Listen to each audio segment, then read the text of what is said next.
طبعا الحاجة اللي احنا كلنا بنستناها ان احنا نعمل تحقيق حساب البنكي لادسنس هو دوت. طبعا كلنا بنستنى اللحظة ديت بعد تحديث جديد. طبعا انا عملت حساب جديد على البنك الاهلي ورسالة جات لي تاني يوم. هتدوس على اول حاجة جوجل، تخش على جوجل تكتب ادسنس، بعد كده تدوس على اول حاجة، بعد كده هتدوس على كلمة التسجيل الدخول. كلمة تسجيل الدخول ديت هيحمل معاك، وهتدوس بعد كده على كلمة الدفعات، وبعد كده معلومات الدفع. تحمل معاك الصفحة ديت، وهتدوس على إثبات ملكية الملكية الآن.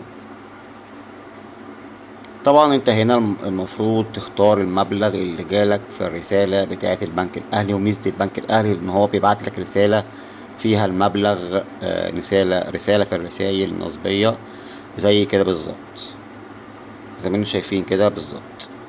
بعد كده هنختار المبلغ بقى زي ما انتم شايفين بتحمل معانا، وهنختار المبلغ.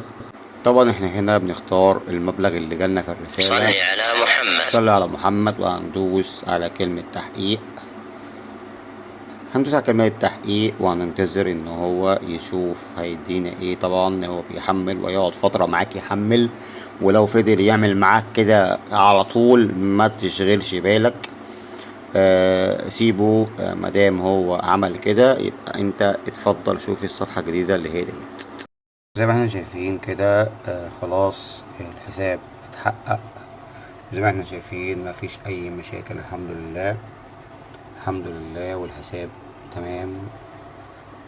فمبروك علينا وعقبالكم ان شاء الله. طبعا هيجيلكوا هنا بعد ما تحقق على طول رجاء اتخاذ اجراء. بعديها بساعة بالظبط الرسالة هتشتغل رسالة حمراء، كلمة حمراء.